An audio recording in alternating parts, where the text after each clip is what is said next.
Hey, quitters. Hey, quitters. This one's for you. Dave and I talking about all the millions of Americans quitting their jobs. It was just staggering statistic, Dave, that we saw on CNN. 4.3 million Americans quit their jobs in August. Sorry. All of a sudden my microphone went out. Or not the microphone, the earphones. I can't hear you. Hold on, I'm still working on stuff. Okay. I said, hey, quitters. Can you hear me now, Dave? I don't know. Go ahead. I got you. Okay. I have a workaround on it. Let me show you. This is the audio board I'm dealing with, folks. Right? That's a lot of buttons. That's a lot of buttons, and there's just the right amount of buttons to be pushed. I'm not sure I'm hitting all the right buttons. Better you than me. So let's start again. Hey, quitters. Hey, quitters. We're talking about you. That CNN headline that caught our attention was a big showstopper and a big conversation starter for our show today. 4.3 million Americans quit their jobs in August. So we got to the bottom of where they're going and also what employers can do to keep their employees, retain their employees.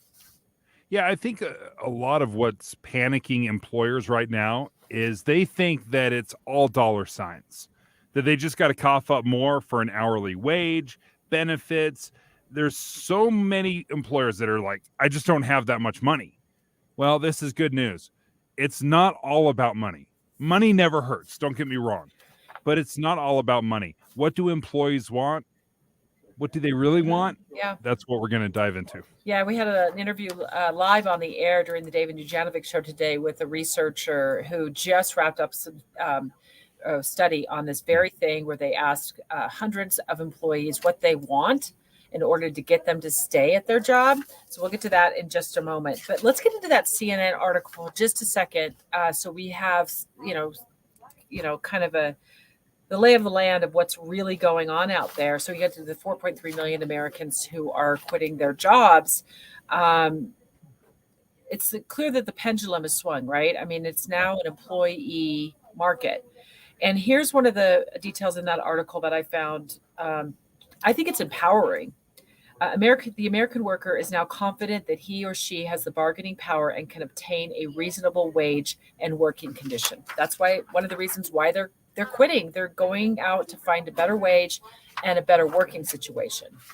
And one of the things I've always taught my family and taught my kids is you never quit a job unless you have something else. Like, bird in hand, you have to have another job. So I don't think that's revolutionary, but I think if people are quitting, it's because they have a new job and it's offering something better that they didn't have with their current job. Because leaving a job is not easy. You're comfortable. You know the people. You know the job. Anytime you make a move, the grass isn't necessarily greener, even if it's kind of bright and sparkly at times. So we asked Dr. Tara Van Brammel. She's with an organization called Catalyst that just did a lot of research in this area. We asked her, what will it take for employers to get employees to stick around? And I was surprised, actually, that it's not as complicated as it may seem. So let's play part of that interview that we had today live on the David Dujanovic show right now, and then we'll chat about it after. When leaders, so both senior leaders and direct managers, when they demonstrate empathy in their interactions with employees, that employees are less likely to want to leave their organization. And they're reporting that they feel more respected for their individual life circumstances and that they're better able to balance work and life. And I think what's really going on here is that, empathy really allows people to stop and connect and hear where employees are coming from, see things from their unique perspective. So empathy, that's a great place to start, is to show empathy. If somebody comes into your office to quit, what they're saying is that's what employees want, is for you to recognize their issues and to be empathetic to them. And that's not always easy, especially for a boss, because they have a certain way of doing things, right? They have spent a lot of time and money and effort in trying to set up your job so that it is as efficient and effective as possible. Well, COVID happens. We all go home, or many of us go home, or sent and trying to figure out how to work remotely. And largely it works. And now there's an entire paradigm shift that has to happen between employers and employees, and thinking, okay, now let's see, how can we make working at home efficient? And it changed everything. And as the employees, ones that went home and liked it, well, now you want more of it. You like the freedom. You like not having to punch a clock. You like not having to make the commute, spending money on lunches. And you also recognize that employers are in a pickle. They're in a jam right now, right? Yeah. So you have more leverage than ever. And that's going back to that CNN article that says, basically Americans feel empowered to quit their jobs because they know there are other jobs out there. There were 11 million job position openings in July of this year, 11 million across the nation. I want to ask our Facebook family right now to weigh in on this. Let's say you're ready to say, I quit. What do you need more of? Do you need more time off, or do you need more money? Pick one. Would you rather have more time off, or would you rather have more money in your paycheck every month? I want to see what people have to say about that. So you're given a choice of two things. Let's not go down the road of 20 things, just two things, one or the other. What would you pick, Dave? Well, I've had this conversation with my kids. What would I pick? I would pick more time off. And this is why. I talk to my kids, I say, when you're choosing a job, you get a good schedule, or you get good money, or you get job satisfaction. You get one of three things, right? You get one of three things. But they always say, I'm like, what are you most interested in? What will get you to work? They always say money. And I'm like, really? Okay, let's dive into that a little bit. I know you can pull weeds for $20 an hour. That's the best you can get, right? And I'm like, do you want to spend 4 to 6 hours or 8 hours a day pulling weeds? It's $20. And they're like, I don't want to pull weeds. I'm like, okay, then money isn't the most important thing for you. And we start diving into it, and what they learn is, I will give up money for a better schedule or more job satisfaction, the job that I actually like. But the default is, I just want money. I'll do anything as long as it pays well. I just don't think that's the case. Well, and going back to the research that Dr. Tamara Van Brammel called us about, she said that actually what most workers want, you talk about the empathy, but what's tangible to them is a flexible work schedule. And she felt like the pandemic had expedited what was already kind of coming down the pipeline in terms of what employees want. And I can see that. Having worked full time, raised 3 kids, try to keep the household going, do the bills, family CEO, family chief medical officer, main cook, main chef. I would have rather have had like an extra week off of vacation so I could have more flexibility to be with my children, and also a more flexible schedule. That would have been more meaningful to me than money. Well, and where you worked, right? You worked in television news for a long time, and there's certain things that you can't, that are inflexible. If you've got to do a live shot, well, the newscasts are at 6 and 10 o'clock. You have to be there for the live shot. But don't you think, in retrospect, that you could have worked remotely? Aren't there a lot of times that you didn't need to come into the office to do your job, and still you do your job well? Yeah, but that wasn't really the business model that we had. Right. And that's we didn't think outside. We didn't think that way. And my job was around in the community a lot more, like maybe writing from home. Yeah. Writing stories from home instead of being here in the newsroom would have been helpful. It would have also allowed me to spend more time with my kids. It might have also been detrimental to my writing because I'm trying to juggle kids. Caitlin, do we have any comments yet on Facebook? So we're asking the question, if you are you worried your boss is going to see this? That why not posting on Facebook? Come on, Gordon. Yeah. Give us what's more time off. I think, Dave, this is Gordon's comment, my feeling, probably your feeling too now, versus what your kids feel about making more money. It may be an age related thing where we're at a Yeah. point now where having time is more valuable than money. Well, and this is, we are in the middle of our highest earning years. When you're between the ages of 40 and 55, those are your highest earning years in a career. So that's, right where you and I land. So yeah, we're making more money than we probably ever have in our life. So yes, it's easy to say, "Oh, I want the better schedule." Well, had you asked me this 10 or 15 years ago, I might have had a different idea or thought. Maybe money would have been more important. And I think that's what you're going to see is if you're in an okay spot financially, okay, then you have the luxury to want time off. If you're working a couple jobs just to make ends meet and try to get kids to school and feed your family, it's all about the cash. We were talking about this today on the show. If you're just jumping on this Facebook Live with Dave Noriega and myself, Debbie Dujanovic, we were talking about the 4.3 million Americans who quit their jobs in August. And we talked to like the chief economist for the Department of Workforce Services, and we asked him right out of the gates, we were like, hey, where are these people going? And he said they're quitting and they're going to new jobs. They're going to new jobs. And one of the main drivers for that is better pay. Look, I wanted to bounce this off you, Dave. So in my research for this discussion, I found this drive-in restaurant. It's called Dick's Drive-In. They apparently sell really great, make up a really mean hamburger. And you like hamburgers, so I thought you'd appreciate this. $19 an hour. Once 19? you've been $19 an hour starting. Now let me see what it says here. Let's see. There's $20 an hour openings too, but that's at different locations. And then shift managers earn up to $7 an hour over and above their base wage. So if you're a shift manager, you're now up to $26 an hour. You get your name in a hat of a $28,000 scholarship once you've been there a certain amount of time. I guess it's a kind of a pooled amount of money there, but still some money. Then this is the big seller for me, would have been child care assistance. This drive-in restaurant will give you between $5,000 and $9,000 a year.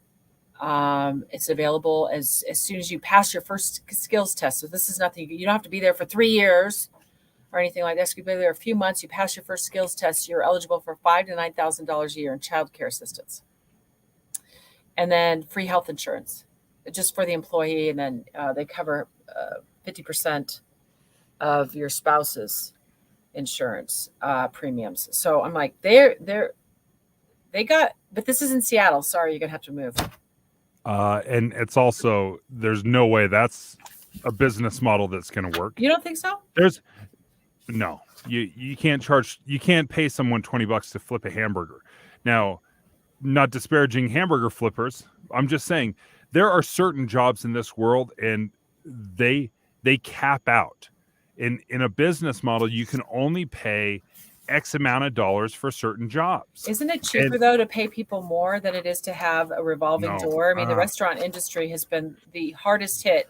I read a stat and I was like, I don't even know how to do the math on this. It was like 130% turnover in the restaurant industry in the last year. I mean, it's like, well, how do you do the math? There's more than 100%. It's like, I mean, maybe people are quitting multiple jobs multiple times, but that's staggering. Well, the profit margins just aren't that great in the food industry. This company is probably well established, has a reputation. Obviously, they wouldn't pay it if they couldn't afford it. But I'm telling you, there's just not that much money out there.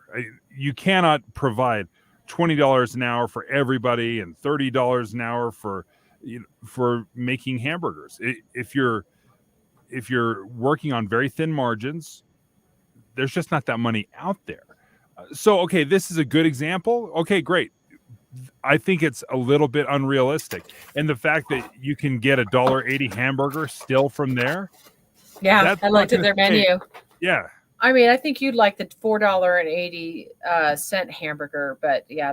Well, still that's cheap. That's McDonald's prices, right? I don't know. What's McDonald's paying? I don't know. It's like 10. Oh, what are they paying? Yeah, I don't know. $12 an hour. 12. Are they really? Wow. Wow. Well, but still, if I am an employee looking for a job and I see this posting and I see that I can get childcare assistance, free health insurance, $20 to $28 an hour, guess where I'm going to go work? Yeah. I mean, right? Yeah. Isn't that the goal of employers? And then to keep people happy, you give them a way up in the company to move up. Well, in the that's company part of to get it. an extra It's the $7 an hour. communication, right? Sorry. Can you put that quote or the comment back up? Life-Giving Woman says this on our Facebook page, or is that on YouTube? I hate that argument against higher pay. If you want someone to work full-time, you have to pay them enough to survive off their pay. The cost of living keeps going up, so the pay should as well. I mean, you're not wrong. I mean, if you're working full-time, you'd like to think that I only have to work that one job. Here's the problem. Your company can only pay X amount of money. I think there's this belief that every company is out there just making money hand over fist. That's not necessarily the case. Well, I don't think. Yeah, I think I'm in more of it. I disagree with you more, Dave, than I'm probably letting on, and that is that, you know what? There's no shame in asking, and there's no shame in going out and looking for other work. Yeah, that will pay you more. You, at the end of the day, what you owe, the only person you owe is yourself. You don't owe an employer anything. You don't owe, a potential employer anything. You need to make the best decision for you.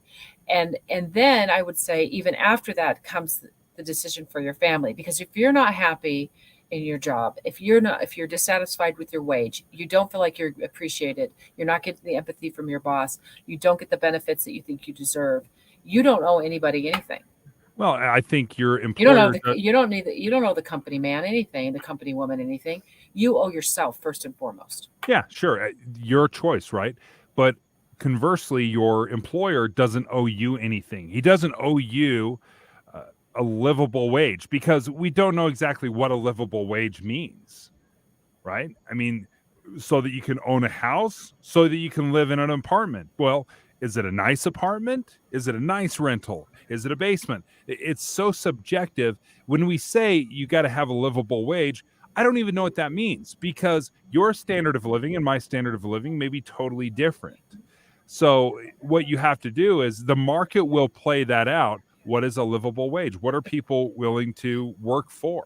But as employees, I'll just say, cumulatively, we have been told for years and years, oh, the company can't afford that, or you're asking for too much money. Well, this is your chance. This is your opportunity to test that, because it is an employee's market right now. It's not an employer's market. There are 11 million job openings as of July across this nation. Everywhere you go, anywhere in Salt Lake City, you can see job postings. And this is your opportunity. Figure out what your value is. Figure out what you feel you're worth, what your time's worth. And I'm not only talking about dollar figures, but is it a benefits package? Is it better health care? Do they pay more of your premiums? Mm-hmm. Is it that they do a better 401k match? Is it that you get an extra week of vacation off instead of 2 weeks, which is seriously 2 weeks? I mean, you get 3 weeks, get 4 weeks. This is your time right now.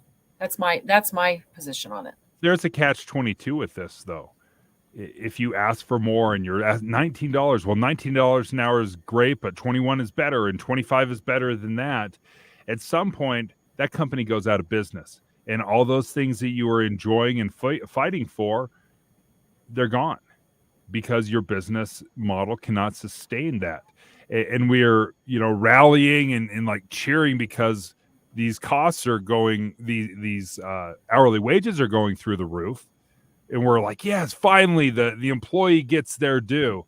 Well, let's not forget your employee. There is an employer that took a risk, started a business, and hired you. And there's mutual respect here. And I think sometimes when we get excited and animated about working and getting pay raises, we forget, maybe some gratitude for the person that pays our paycheck. You could say thank you on the way out the door. Hey, thanks a lot. I'm out. Hey, I think there's an adult conversation that can be had about pay and benefits and goals. And maybe it's a promotion you want or an opportunity you want to try something new in the company. I think people should feel empowered to do that. And I think for a lot of years, employees didn't feel empowered. They felt scared that they were going to lose their job if they asked. Yes, I totally agree. I think there was, and I think that actually plays well for the employer, right? I'm not saying they're trying to foment fear, but it definitely plays in their wheelhouse that gives them the negotiating power if they know that you feel like you don't have anywhere else to go. There's no question that it's a fringe benefit for them. Lifegiving Woman is back with another comment. The companies that bend to meet the needs of their employees are the ones who will likely not have issues hiring. And that is true. I think word of mouth, when you ask, like people will ask me in this industry, what are the best newsrooms to work in? And I always say KSL. I mean, because I've worked in other newsrooms and, I don't mean to disparage, but there's definitely, word of mouth means a lot. If you are telling your friends and your family who are members who are looking for jobs that, I heard through a friend that this particular company really treats its employees well. They give flexible work hours. They give, great benefits. They pay 100% of the health care. Do they even need to post a help wanted sign? No, because word of mouth and how they treat their employees it's spreading like wildfire and people want to go to work there. Yeah. The best way to do business is references, right? Hey, I know somebody who would be great. You got to bring them on. That's a great way to do business. But there's certain jobs out there that you kind of can take anybody, right? I mean, it's the skills here or the skills there. And I think we are so anxious, and especially you and I that have kids, right in this starting out their careers, we're anxious for them to make money and to be self-sufficient. But at the same time, we need to have honest conversations with our kids and say, listen, there are some jobs, a lot of jobs that pay more than others. And you need to go in with your eyes open and realize, if I want to be a school teacher, my starting salary is going to be $51,000 a year. That's what it is. And then it depends on how many years you're in, how much education. You're not going to become rich by being a school teacher. If you're a chemical engineer, okay, now that has more upward mobility. You can make more money. You might work 70 hours a week. What was the book I read? It's so weird that you just said that about school teachers, because it brought to mind a book I read years ago. It was like Rich Dad, Poor Dad. Maybe that was the book where they laid out, and correct me if I'm wrong, the 3 scenarios where they had, and they used school teachers as an example. It was a couple who were school teachers, or he was a school teacher, and her career was as a stay-at-home mom, and they ended up having the most opportunity for wealth because of the pension and because of the 401k and because of job security. So I remember reading that when my husband was a police officer. And I realized, and we're going in a different direction now, that even at $28,000 a year, the potential to still make money and, invest in 401k plans and other savings plans could put us in a great position because of the other benefits that came with it. But I digress. I would never tell my kids, hey, if you're not going to be rich being a school teacher or a police officer, because I don't believe that for a second. But that could be a different debate for another day on the Dave and Dujanovic show. You want to cut out of here, Dave? Yep. All right. It's been fun. See you guys. Yep.